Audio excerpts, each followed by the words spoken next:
What's going on, everybody? Welcome back to The Landing, and today we have a very special guest. He's one of my best friends, and he's the best Rocket League player I know.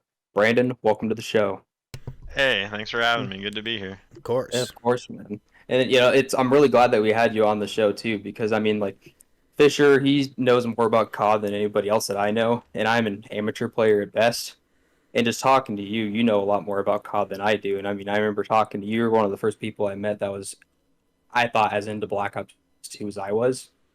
And you're talking about it and like what happened exactly? Didn't you level up a few prestiges and then it got cleared and you had to restart? Yeah, so I got to Prestige 6, and there was this glitch where you can take somebody else's complete level and stats and everything.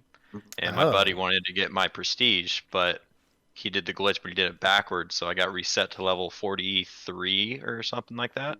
Oh. It's a So, random yeah. level to get set back to. So even though your rank got reset, what about like your stats, like your KD and win lose ratio? Did all that get erased too? Yeah, so I ended up just hitting 55 again, used my Prestige token on a fresh start, and then got to Master Prestige after that. Wow, holy crap. I never reset my stats until I actually played Call of Duty Ghost. And I kind of regret doing it because I never went back to reach Master Prestige again, but at the same time I don't, because when you reset your stats in Call of Duty Ghost, you actually are able to still have all your challenges completed, so I still have all my gold camos unlocked. But Black Ops 2 was actually my first Call of Duty game that I ever reached Master Prestige in. I think it was also my first Call of Duty game I ever prestige in general, because I didn't start playing Call of Duty till Modern Warfare 3, and I actually didn't even know prestige was a thing, but it makes a lot of sense like once I discovered it in Black Ops 2. And so of course ever since then I always try to reach prestige master in every single title. But I don't. So far, my stats haven't been reset. Like in Modern Warfare 2, like was in like one of those infection lobbies where like I got put into Master Prestige like immediately, and I that's the only reason why I was like a Prestige in Modern Warfare 2, not because I played so much of it. But I actually didn't know about that glitch in Black Ops 2, where it resets your stats. I actually never came across that. Thank God. Like that would have been really bad. But It wasn't like a reset, it was more of like a a copy. trade, or a trade sort of. So like if you have somebody that's level 1 and somebody that's Master Prestige, you can essentially copy the Master Prestige stats, score, and everything onto the other guy. But if you do it backwards, then it's the other way around. Oh, okay, I Yeah, that's gotcha. what happened. Yeah, Okay. and then Fisher and I have been getting into Rocket League a lot lately, and you can ask Fisher. I bring you up every time we play Rocket League. Yeah. I brag that I have a friend that's that good at Rocket League. Yeah, and yeah, I tell Tristan that you should just call him like a professional esports player at this point. um, Yeah, dude. I'm not even kidding, dude. Like it feels like that whenever I watch your highlights. Like seriously, I'm impressed every time you show me a clip. yeah, Rocket League. I mean, when did you start playing, Tristan? Because I didn't start playing until like, oh my gosh, end of 2021, I'd say. So Yeah, Brandon got me into it because I remember watching it. Didn't you get it? Wasn't it free on the PlayStation Store like right around the time the PS4 came out? I think it was like, yeah, 2017, so like a couple years after mm, Rocket League came out. Yeah, because right. I remember you got that. I remember watching you play a game or two, and then whenever Brandon and I went to the same college together for a little bit, and I remember whenever I went there, sorry, because he went there, you were there what, a quarter before me or a semester before me? Yeah, something like that. Yeah, I remember whenever you and I started at the same time, I downloaded the game too, and then I started getting into it. It's a blast. And like I remember like Fisher, like whenever you and I play, we get to like Gold 2, Division 3, whatever it is. And then Yeah. Brandon, aren't you a couple games away from being a grand champ? Yeah, I ended last season Champ 3 Division 3. Yeah, Yeah. yeah. Well, the new season literally just started today, so we have to start all over now again, Tristan. So what all is in season 6? What's all being added to the Um, game? so it's a new pass, so there's a bunch of new like goal explosions, decals, there's a new car that looks just absolutely terrible. I think they reskinned a couple maps to make them look like animated because that's the theme. Other than that, there's not a whole lot new. Mhm. Might be a So new game mode too, but we'll see. do you know exactly how many wins you're gonna need in order to get to the ranking that you were in season 5? So I was at like 1354.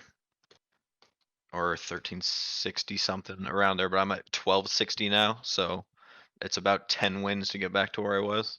Oh, okay. Definitely sounds possible. Oh yeah, Yeah. it's beginning of the season, plenty of time. Oh Oh, yeah. yeah, Okay, and of course you so have to get through the placement matches first. And so that will, of course, determine, depending on how well your placement matches go, then you get put into a certain division at that point. is that how Which that works? which I think it is, right? I mean, Yeah, that's how it is in most ranked games for any video game, honestly. I mean it's just like the score I said, the 1360 and 1260. Win a game and it's 10, lose a game it's about 10. With the placement matches, it's about 20 or 15 to 20.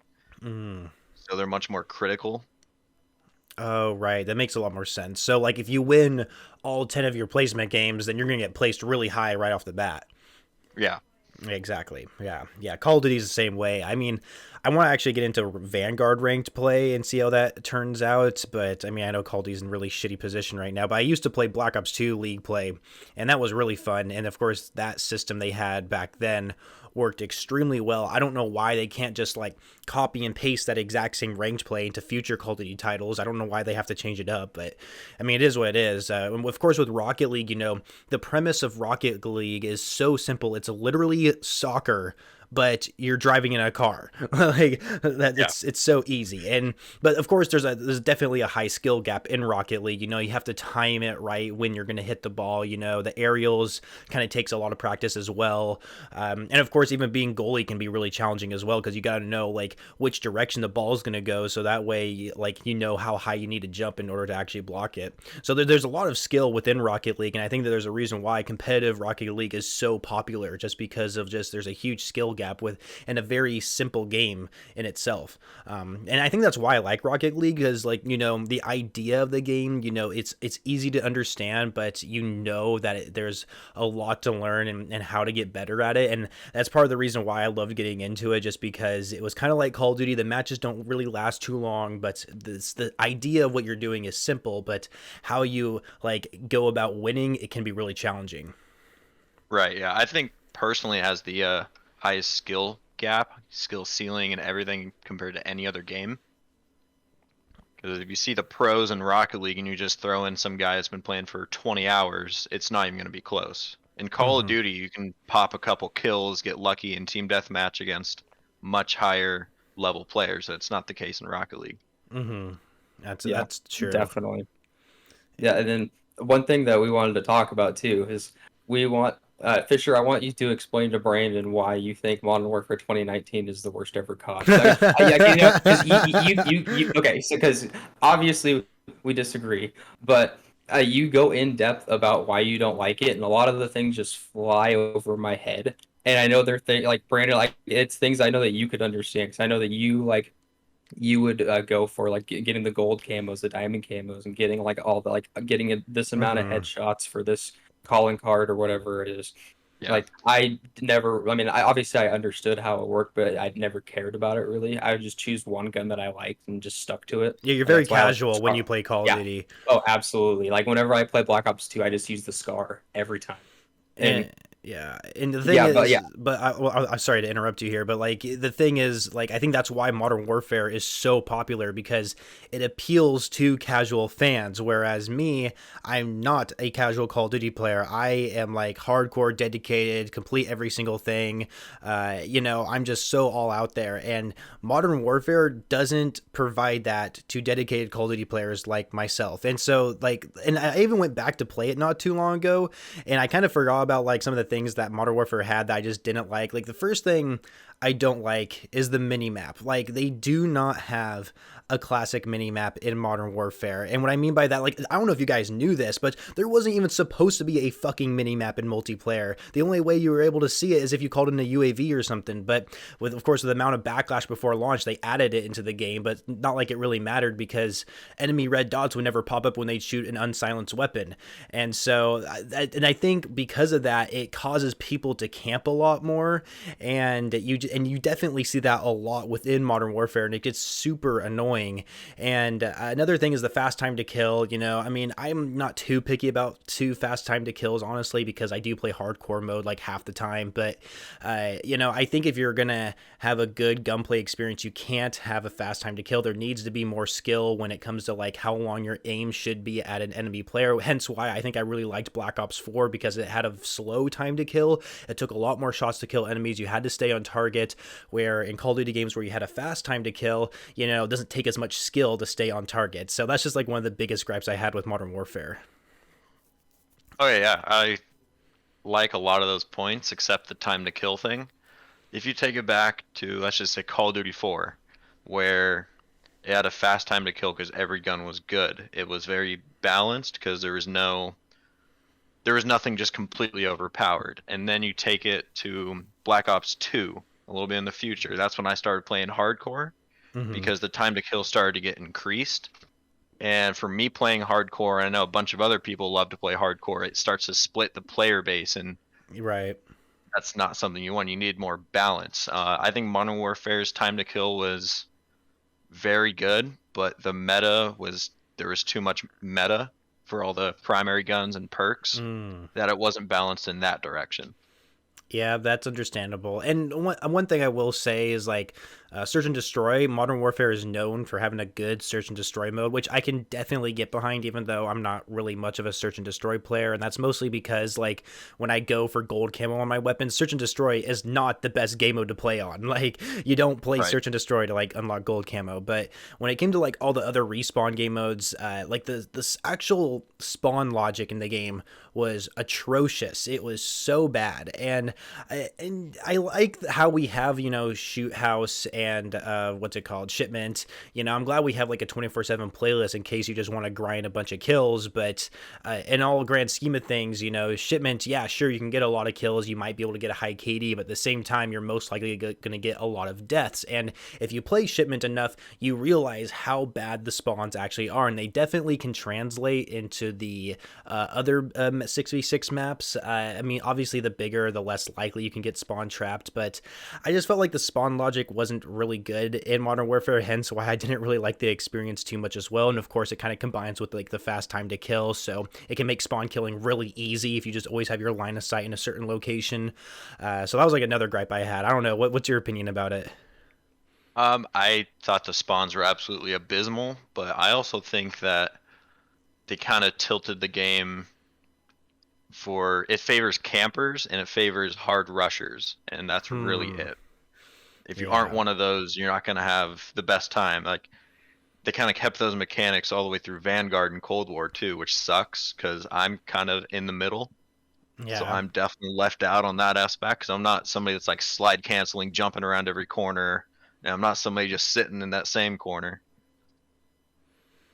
Yeah. So it feels like they kind of left Yeah. out middle ground of the player base. Yeah, I definitely felt like the slower paced you played, like the more campy you played, the more beneficial you were, especially with Modern Warfare, because there was claymores for goodness sakes, and so nobody, of course, nobody ran like the engineer equivalent perk in that game. I don't know, it was called Spotter or something, but and so of course, if you were camping and used claymores, it was just super easy for you to like go on long streaks where if someone was more aggressive, you couldn't do anything about it for the most part. But what did you like about Modern Warfare? Like, what would you say? Like, what was one thing that really stood out to you that made you really enjoy it? It brought back it didn't bring back, but it really revolutionized the whole gunsmith thing and getting all these Mm, attachments, changing your gun, because I like the customization and unlocking stuff. okay. So I mean, it makes it more streamlined because it also has the stats and ups and downs, but again, it just brings it back to everything becomes so meta to where if you're not unlocking the best stuff, you're falling behind. Mm-hmm.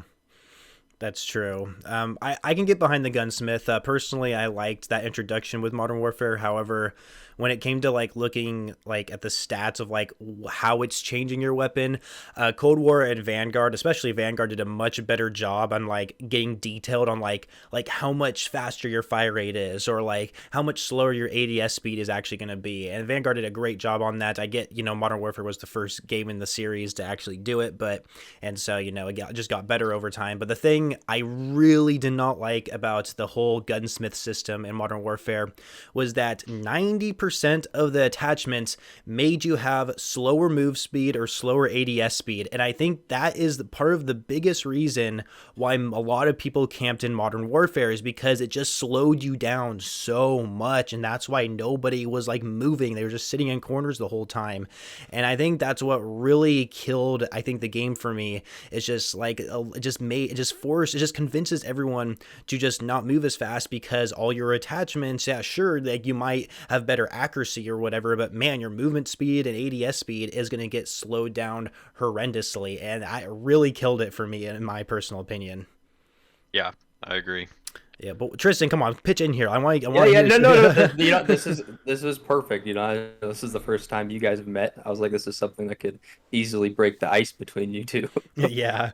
But wait, what did you think about the kill streaks? I thought they were fine. I never really had much problems with them. A few of them were too easy to unlock, which kind of defeats the purpose, but I think they were powerful enough to use on most maps, and Mm-hmm.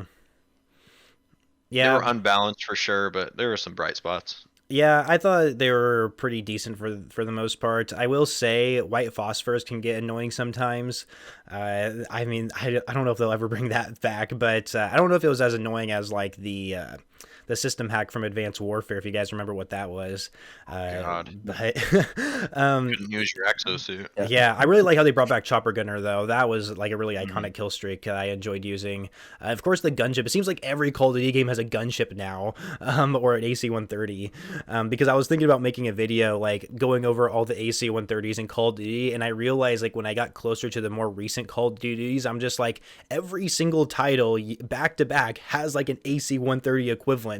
I'm like, I mean, like, don't get me wrong, the AC-130 is great and all, but like, can we get like maybe, I don't know, something else a little different? But and Right. I don't know. I'm trying to think of like other things I really disliked about Modern Warfare. The maps definitely were not super great. I know everybody hated Piccadilly, which I can definitely get behind. The DLC maps were okay for the most part. Like Hovik Sawmill was fine with me.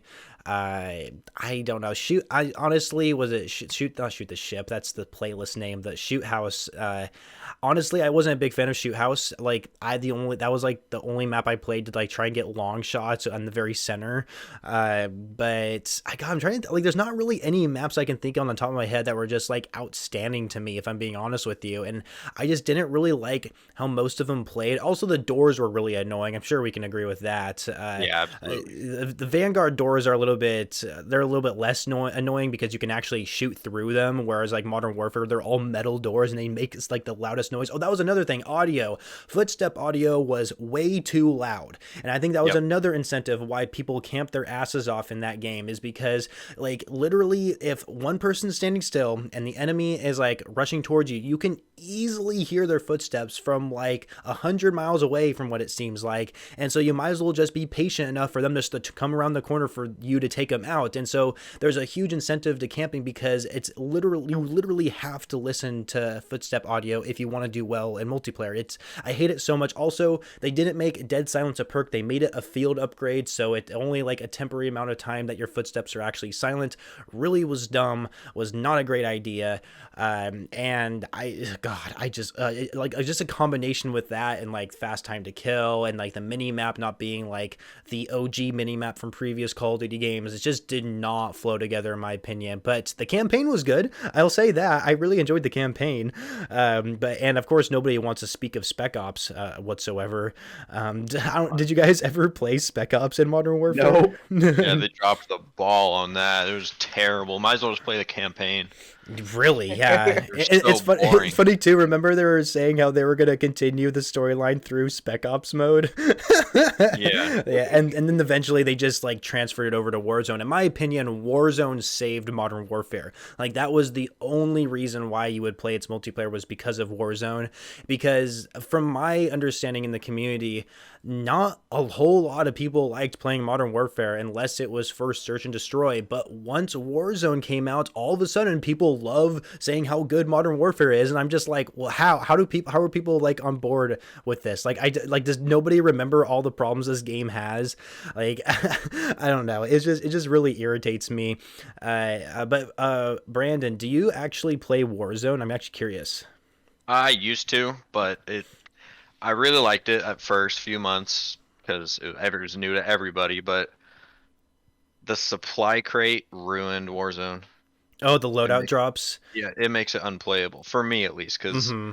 I mean, you drop into a map, and what are you doing for the first 3 minutes? You're looting to get enough money for a supply drop, then you Yep. run with your guns for the rest of the game. It's not. I don't know. I like the battle royale where it's like, oh my god, look at this gun I found on the ground. And then you find attachments like Blackout Mm-hmm. stuff like. I like that a lot more. I miss Blackout, dude. I Yeah. do. Do you Yeah. see, Blackout walked so Warzone could run. I think the biggest issue with Blackout was that it was not free to play and it was not crossplay. If you And it was had both of Rainbow. yeah, if you had those two features in Blackout, it would be a gold mine for freaking Activision and Call of Duty. Yep. But of course, they're already developing a free to play crossplay version of a battle royale, which plays completely differently. And I even said this in a recent video of mine, is that the loadout system spoils the player because it gives you exactly what you want and it convinces everybody to use meta weapons. If you're not using a meta weapon, you're not going to win. And what's worse is that there's no challenges. There's nothing else in Warzone that incentivizes you to do something else other than winning. Literally, when you play Warzone, you have to go for the win. That's why there's so many sweats playing Warzone, is because that is the only way to play, is to win. There is no challenges like Blackout. They had those I don't know, those items that you could pick up so you could unlock a new Blackout character or unlock a number skin for the specialist characters, and it gave you an incentive to like go for some sort of challenge in the game without actually having to win. Whereas Warzone doesn't have any of that. Literally all it is winning. And of course, with a loadout system, like let's say you win the gulag and you come back, obviously you're not going to have your loadout. You're going to have to use ground loot weapons, but the next time you get into an engagement with someone, the chances of them having a loadout are pretty great, so they're going to have a huge advantage over you. And so the ground loot is just completely useless unless it's the start of the match, right? Because that's the only way you can fight other players. And so, oh my gosh, it really irritates me. Even though Warzone is growing on me, I'm getting a little bit better at it and I'm enjoying it a little bit more, but I still think Blackout had a better system, even though the navigation system of like how you change out attachments on your weapon was a little janky, especially for controller players. Like if you're using mouse and keyboard, I mean, you can do it really quickly and all that, but I think with controllers it just didn't work out too well, which is really Yeah. unfortunate. And I like Yeah. how they added the gulag to Warzone. I like it Mm-hmm. because like in Blackout, I mean, die you die. In this one, at least it gives you a chance to come back. Hmm. Yeah, and well, what's cool now, I think they recently did this with like the Warzone Pacific, is that with whatever weapon you won in the Gulag with, you actually come back with that weapon now, which I think was a smart move. I think that's awesome that they did that. But the Gulag, yeah, definitely I thought was a genius idea. I'm definitely not upset about that. And I think the cash system, the buy stations, I think that was a good idea as well. Being able to buy your teammates back, buy kill streaks and stuff like that. I have no problem with it. I think it works out completely fine, but it's just the loadout system. Literally, Yep. like, that was probably the biggest thing that really grinds my gears when playing Warzone. Yeah, like even if they remove the attachment system completely and you just picked up random guns at random attachments at all times, that'd be 10 times better than just running the same 3 guns every time you play Warzone. Exactly. And Tristan may or may not have told me this, but were you upset about where I placed World at War on my tier list? Extremely. Where would you have placed it? Um, Probably B tier at the absolute worst. Okay, I can see that. But yeah, honestly, I didn't play World at War back in like 2008 or whenever it came out. I didn't, obviously, like I said, I didn't start playing Call of Duty till Modern Warfare 3, but I have gone back and played World at War, and I was able to get into some multiplayer matches and all that, and I just couldn't really get into it, and it really sucked that they decided to go with the Gibbs system. I don't know if you guys know what that is, but the Gibbs system is where their limbs would like fall off if your character got exploded and stuff like that. And they had that system in place instead of actually having camouflages for your weapons. And I don't know if that was really worth it at the time, but I just felt like with the weaponry in World War II and World at War is just didn't work really well, especially with the Juggernaut and the stopping power perks. I just think it really made things unbalanced. And so literally SMGs and LMGs are like the only thing that were practical using. Like the semi-auto weapons weren't viable like whatsoever. The sniper rifles, I mean the snipers, depending on which one you use, I guess they could have been fine, but for the most part, I feel like there was some snipers that just weren't usable at all. I don't know. That's why I placed it pretty low. I mean, zombies, of course, is great. I can't argue with that. I really appreciate the campaign being extremely difficult. I think it's known to be the hardest campaign on veteran difficulty for Call of Duty. And one of these days, I will get through it. I'll probably do a live stream of it whenever I get better internet. But I want to go back and beat World at War's campaign on veteran difficulty. I actually discovered a glitch within the campaign. I can't remember what the mission's called, but it's the one where you have to hunt down like this German like general or something like that, and you have to like snipe him, I'm pretty sure. But this glitch, basically you can like kind of clip yourself outside the map, and then you can like go right into the very like end of the campaign to where you can kill him. You can just go up to him and just knife him and not take any damage at all.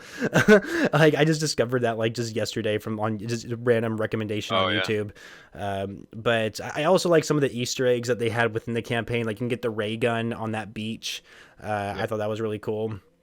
And then they have all the, I think they were called wild cards or something like that you unlock, and you can just get like paintballs. You can get, I don't even remember what all of them were, but there were some crazy ones you can unlock. Yeah, they had some for Call of Duty 4 as well. Yeah, I remember the Call of Duty 4 ones, but not so much the World at War ones because I didn't really play it that much.